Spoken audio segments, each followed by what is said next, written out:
Last class में हमने करा था प्रारंभिक बाल्यावस्था में शिक्षा का महत्व। इसी को हम आगे कंटिन्यू करेंगे। हमने लास्ट क्लास में किया था कि प्रारंभिक बाल्यावस्था में क्योंकि बच्चों का बहुत तीव्र गति से विकास होता है, तो इसलिए उनको उसका बहुत सारे अनुभवों की आवश्यकता होती है। बहुत सारे अनुभव उनको होने चाहिए जिससे कि उनका विकास पूरा अच्छी तरह से हो। और इसी के साथ साथ हमने ये बताया था कि बहुत सारे बच्चे जो हैं वो स्कूल ड्रॉप आउट हो जाते हैं पहली या दूसरी क्लास में, और उसके आधे बच्चे ही पाँचवीं और छठी क्लास में पहुंच पाते हैं, क्योंकि उनको उस स्कूल में इंटरेस्ट नहीं रहता, पढ़ाई में इंटरेस्ट नहीं रहता। इस वजह से वो स्कूल को छोड़ देते हैं या फेल हो जाते हैं, या कोई भी कारण हो सकता है। वो शिक्षा को बहुत ज़्यादा महत्व नहीं देते, ना उनके पेरेंट्स ना वो बच्चे तो जानते ही नहीं हैं। तो ये स्कूल ड्रॉप आउट कम होने के लिए नर्सरी स्कूल में शिक्षा होना बहुत ज़रूरी है। बच्चे को शिक्षित करना बहुत ज़रूरी है, क्योंकि नर्सरी स्कूल में अनौपचारिक रूप से शिक्षा दी जाती है, जो कि बच्चे के लिए बहुत ही इम्पॉर्टेंट होती है। और अनौपचारिक रूप से जब बच्चा शिक्षित हो जाता है तो उसका एक बेस बन जाता है, और उसके कारण वो आगे स्कूल में कंटिन्यू करता है और स्कूल में अच्छा करता है। और इसी के साथ साथ मैंने आपको बताया कि जैसे कि आजकल न्यूक्लियर फैमिली ज़्यादा होने लग गई हैं और जॉइंट फैमिली कम होती है, तो कोई भी घर में कोई एल्डरली पर्सन होता नहीं है उनको देखने के लिए, तो भी घर में बहुत ये प्रॉब्लम होती है, क्योंकि दोनों हस्बैंड वाइफ वर्किंग होते हैं, घर पे कोई केयर करने के लिए व्यक्ति नहीं होता, तब भी हमें नर्सरी स्कूल की आवश्यकता होती है। इसी के साथ साथ जब हम रोजगार के लिए बाहर मूव कर जाते हैं, घर से बाहर अपने मूव कर जाते हैं और अर्बन एरिया में या शहरी जगह हम चले जाते हैं रोजगार ढूंढने या रोजगार के लिए, तो वहाँ पर भी हमें जो हमारे घर होते हैं वो बहुत छोटे छोटे होते हैं, हमें छोटे छोटे अपार्टमेंट्स में रहना पड़ता है। तो वहाँ पर भी बच्चों के लिए जो बाहर खेलने की जगह है, आउटडोर एरिया, वो बहुत ही कम होता है। और इसी के साथ साथ मदर्स जो हैं, कई बार ऐसा होता है कि इस क्षेत्र में शिक्षित नहीं होती, उन्होंने ये इस क्षेत्र में शिक्षा ग्रहण नहीं की होती है, और इस कारण से बच्चों को वो ठीक से नहीं देख पाती हैं। तो इसलिए भी नर्सरी स्कूल का होना बहुत ज़रूरी है। वहाँ पर ट्रेन टीचर्स होती हैं और उनका निरंतर बच्चों से संपर्क होता है, इसलिए वो बच्चों को ज़्यादा अच्छे से पहचानती हैं और वो ज़्यादा अच्छे से मार्गदर्शित भी कर सकती हैं कि बच्चों को किस तरह से पढ़ाया जाए, किस तरह से उनका विकास किया जाए। और इसी के साथ साथ बच्चों को, क्योंकि खेलने की उनकी जो इंस्टिंक्ट होती है या अभिवृत्ति होती है जन्मजात, तो बच्चों को खेलना बहुत अच्छा लगता है, और खेलने के लिए उसको बहुत सारे बच्चे भी चाहिए होते हैं। तो वो कंपनी के लिए भी नर्सरी स्कूल बहुत अच्छा होता है। ग्रुप में वो खेलते हैं, और ग्रुप में बच्चे जब काम करते हैं तो बहुत सारी चीज़ें सीखते हैं अपने आप ही, खेल खेल में वो बहुत सारी चीज़ें सीख जाते हैं, और साथ ही साथ उनका सामाजिक विकास भी बहुत ही सुदृढ़ हो जाता है। यूनेस्को ने एक रिपोर्ट अपनी निकाली है, उन्होंने कुछ नर्सरी स्कूल के या पूर्व शालेय अवस्था के कुछ फ़ायदे या कुछ बेनिफिट्स लिखे हैं। जैसे कि आजकल सामाजिक न्याय के प्रति सभी लोग जागरूक हो गए हैं, और बच्चों के लिए भी ये सामाजिक न्याय जो है वो बहुत इम्पोर्टेंट है। जैसे चाइल्ड लेबर एक्ट निकला है, जहाँ पर जो छोटे बच्चे हैं जिनसे काम कराया जाता है, जिनसे शारीरिक श्रम कराया जाता है, 14 साल से नीचे के जितने भी बच्चे हैं, 18 साल से नीचे के जितने भी बच्चे हैं, वो सभी बच्चों को मतलब यूँ कहा जाता है कि उनको उनका बचपन ख़त्म हो जाता है यदि उनसे शारीरिक श्रम कराया जाएगा या उनको एक नौकरी कराई जाएगी। तो बच्चों को खेलने देना चाहिए, बच्चों को पढ़ाई करना चाहिए, बच्चों के ऊपर कोई बर्डन नहीं होना चाहिए। तो यदि ऐसा करते हुए कोई देखता है या कोई किसी के घर में ऐसा कोई बच्चा होता है जो 18 साल से कम का बच्चा है, तो ऐसे बच्चों को फिर वो जो कोर्ट्स हैं वो जो एक्ट के तहत जो है वो उनको सज़ा भी हो सकती है, जो लोग इतने छोटे बच्चों को से काम कराते हैं। और घर के काम के लिए नौकर भी रख लेते हैं कई बार, तो वो 18 साल से अगर कम का है बच्चा तो वो जेल भी जा सकते हैं। तो इस तरह से बच्चों के विकास को नज़रअंदाज किया जाता है। तो इसलिए ये सामाजिक न्याय अधिकारिता नियम, जिसमें कि बच्चों के वो चाइल्ड लेबर या बाल श्रम रोकने के तहत एक्ट निकाला गया है, जिससे बच्चों का विकास स्वस्थ हो और बच्चे भी खेल सकें। बच्चों और छोटे बच्चे जो 18 साल से कम के बच्चे हैं, जिनकी पढ़ने की आयु, खेलने की आयु है, वो लोग शारीरिक श्रम ना करके ये सब काम पढ़ें और खेलें। तो इस तरह से ये है। इसमें जो है वो एक मतलब अलग अलग व्यवहार नहीं होना चाहिए, सभी बच्चे एक समान होते हैं। इस चीज़ को इसमें ध्यान रखा जाता है। उसके बाद बहुत सारे बच्चे जो कि ड्रॉप आउट हो जाते हैं, स्कूल ड्रॉप आउट हो जाते हैं, या जिनके जो अचीवमेंट्स होते हैं वो बहुत पुअर होते हैं, जो कि बहुत ही डिप्राइव्ड घरों से आते हैं, बहुत ही ऐसे घरों से आते हैं जहाँ पर कि बहुत ज़्यादा फैसिलिटीज़ नहीं हैं, बहुत उनके पास बहुत सारा मतलब बहुत ज़्यादा सुविधाएं नहीं हैं। इस तरह के जो डिप्राइव्ड बच्चे होते हैं, उन बच्चों को जब अगर नर्सरी स्कूल या पूर्व शालीय शिक्षा दी जाए, जैसे कि आंगनवाड़ी है, बालवाड़ी हैं, जिनको हम गांव में ही खोलते हैं, जहाँ पर कई सारे घर होते हैं, वहीं पर ही बीच में खोल दिया जाता है और यहाँ पर बच्चों को के लिए एक शिक्षक रखा जाता है और यहाँ पर बच्चों की न्यूट्रिशनल नीड को भी पूरा करा जाता है, पोषक आवश्यकता को भी पूरा किया जाता है और साथ ही साथ उनको बहुत सारी चीज़ें सिखाई जाती हैं, अनौपचारिक शिक्षा दी जाती है और बच्चे वहाँ पर एक बड़ा सा सेंटर होता है जहाँ पर बच्चे खेलते भी हैं ग्रुप में और बहुत सारी चीज़ें सीखते हैं खेल खेल में। तो ये जो बहुत सारे बच्चे जो स्कूल छूट जाता है, जिनका जो ड्रॉप आउट हो जाते हैं और या फिर जिनके बहुत ही निम्न श्रेणी के वो अचीवमेंट्स होते हैं, तो ऐसे बच्चों को फिर यहाँ पर रखा जाता है, मतलब शिक्षा दी जाती है।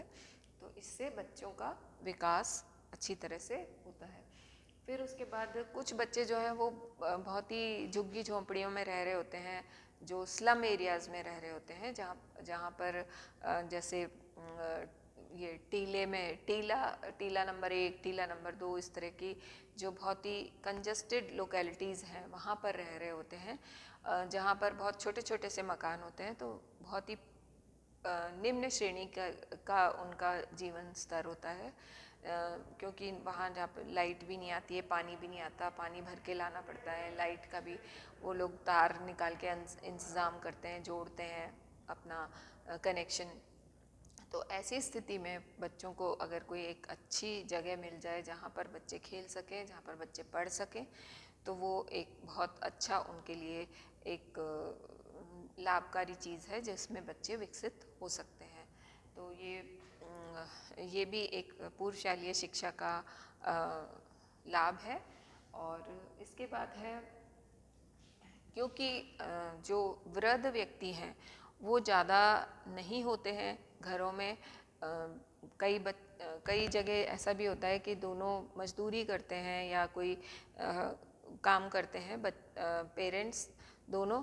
तो कई बार बहुत बार हम पेपर में पढ़ते हैं कि ऐसे हादसे हो जाते हैं कि मजदूरी करने गई मदर, तो उसकी बेटी के साथ गलत काम हो गया या फिर उसके ऊपर कोई चीज़ गिर गई, एक्सीडेंट हो गया, मर गया बच्चा। तो बहुत सारे हादसे हो जाते हैं बच्चों के साथ।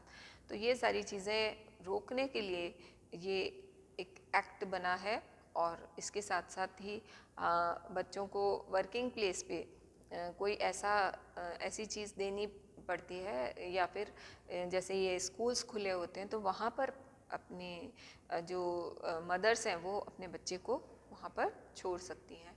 और इन आंगनवाड़ी और बालवाड़ी जो सेंटर्स हैं यहाँ पर जो गर्भवती स्त्रियां हैं उनको भी शिक्षा दी जाती है कि किस प्रकार से बच्चों का लालन पालन करें, कैसे हम अपने पोषक तत्वों मतलब कम पैसों में पोषक तत्वों को हम पूरा करें अपने, और पौष्टिक आहार लें जिससे बच्चे का विकास अच्छे से हो और गर्भवती स्त्री को भी कोई समस्या ना हो, और कब कब उन्हें टीका लगवाना चाहिए और कौन कौन सी मतलब जो सप्लीमेंट्स हैं वो लेने चाहिए जिससे उनके जो शारीरिक पूर्ति है वो हो सके और बच्चे का विकास अच्छी तरह से हो पाए। तो ये भी दिया जाता है, ये भी शिक्षा दी जाती है। उसके बाद जो वर्किंग मदर्स हैं उनके लिए केयर का भी एक साधन होता है, ये मैंने आपको बता ही दिया। और उसके बाद इन आंगनवाड़ी बालवाड़ी सेंटर्स पे बच्चों की जो 1/3 पौष्टिक आवश्यकता है उसको पूरा किया जाता है, जिससे कि बच्चे में कुपोषण की जो लक्षण है वो ना हो, या कुपोषण की जो शिकायत है वो ना हो।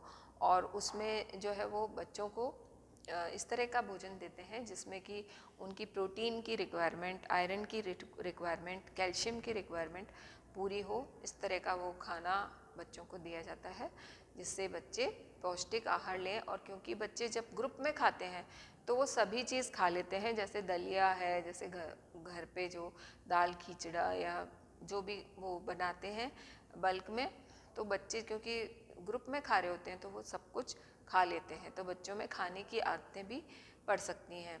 तो इस तरह से बच्चों की जो पौष्टिक आवश्यकता है वो भी इन सेंटर्स पे पूरी करने की कोशिश की जाती है। इसके अलावा उनको इस तरह की शिक्षा दी जाती है और इस तरह से बच्चों को शिक्षित किया जाता है कि बच्चों को उनके प्रत्यय अच्छी तरह से विकसित होते हैं। और बच्चों को बहुत सारी चीज़ें ऐसे जो डे टू डे चीज़ें हैं उनसे सिखाई जाती हैं, जैसे सी का आकार जो है वो कढ़ाई से सिखाया जाता है। ए का आकार, ए में चिमटे में कोई इस तरह की कोई चीज़ रख दी जाती है जिससे ए बन जाता है। तो इस तरह से जो हमारे रोज़मर्रा में काम आने वाली चीज़ें हैं उनसे बच्चों को बहुत सारी चीज़ें अनौपचारिक रूप से उनको सिखाई जाती हैं और बच्चों के प्रत्यय विकसित किए जाते हैं। क्योंकि ये प्रत्यय बनने की अवस्था है तो इसलिए बच्चों में गणित से संबंधित प्रत्यय, रोज़मर्रा में काम में आने वाली चीज़ों के प्रत्यय, और इसी तरह से रंगों के प्रत्यय, जो मुद्रा है उसके प्रत्यय, इस तरह से बहुत सारे प्रत्यय उनके विकसित किए जाते हैं। जैसे जानवरों के, पक्षियों के, उनकी बोली, उनके घर, उनका वो कहाँ पर रहते हैं, और उनका मतलब उनके बच्चों को की आवाज़ कैसी होती है, उनके बच्चे क्या कहलाते हैं। इस तरह से वो बहुत सारे बच्चों को प्रत्यय दिए जाते हैं। और इसी तरह से उनको नक्शा, इंडिया का जो नक्शा है उसके बारे में भी बताया जाता है, वर्ल्ड का जो नक्शा है उसके बारे में भी बताया जाता है। तो ऐसे बच्चों के बहुत सारे प्रत्यय उनके विकसित किए जाते हैं जो कि बहुत ज़रूरी होते हैं उनके मस्तिष्क को विकसित करने के लिए। और इस तरह से उनका जो सोचने का नज़रिया है वो खुल जाता है और वो अच्छे से अपना प्रत्यय बना लेते हैं, और वो ये चीज़ें उनको आगे चल के काम आती हैं। और वो बच्चों का एक तरह से इस एज में इंटरेस्ट विकसित हो जाता है शिक्षा के प्रति, तो बच्चा आगे चल के भी बहुत अच्छे से अपनी शिक्षा ग्रहण कर सकता है। और बच्चे को बिल्कुल भी ऐसा नहीं लगता कि मुझे स्कूल नहीं जाना है। बच्चे का जब इंटरेस्ट डेवलप हो जाता है तो बच्चों का मन करता है जाने का, और बच्चों का मन लगने लगता है पढ़ाई में। और ऐसी स्थिति में अगर धीरे धीरे बच्चों को सिखाया जाए, धीरे धीरे उनको लिखना सिखाया जाए, बोलना सिखाया जाए, पढ़ना सिखाया जाए, और धीरे धीरे उनके जब प्रत्यय पूरे विकसित हो जाते हैं तो बच्चों को एक तरह से एक बहुत ही अच्छा बेस तैयार हो जाता है, और उनको उनके ऊपर शिक्षा एकदम से ग्रहण करने का बोझा नहीं पड़ता है, और बच्चों को शिक्षा एक बोझ न लगकर एक बहुत ही रुचिकर चीज़ लगने लगती है। तो ये चीज़ बहुत इम्पॉर्टेंट है। पूर्व शालेय शिक्षा बच्चों के लिए बहुत इम्पॉर्टेंट है। अनौपचारिक शिक्षा जब तक बच्चों की नहीं होगी तो वो औपचारिक शिक्षा से कतराएंगे, औपचारिक शिक्षा में उनकी रुचि नहीं रहेगी, और बहुत सारी चीज़ें उनको नहीं आएंगी एकदम से पढ़ाने में, तो उनके ऊपर जोर पड़ेगा। तो इसलिए बर्डन ना पड़े, इंटरेस्ट आए, बच्चों का विकास हो, बच्चों के प्रत्यय विकसित हो, और बच्चों का दिमाग का दायरा बढ़े, सोचने का नज़रिया बढ़े। तो ये सब चीज़ें जो है वो हम नर्सरी स्कूल में या पूर्व शालेय शिक्षा, nursery school, Montessori school, prep school, इन सब में हम सीखते हैं, जिससे बच्चों का दिमाग खुले और बच्चा ज़्यादा अच्छे से पढ़ सके, ज़्यादा अच्छे से समझ सके, अपने मस्तिष्क को विकसित कर सके, और मस्तिष्क के साथ साथ शारीरिक विकास भी साथ ही साथ उसका होता रहेगा, क्योंकि सामूहिक गतिविधियाँ में जब बच्चा भाग लेता है तो बच्चों का शारीरिक विकास भी होता है। Thank you.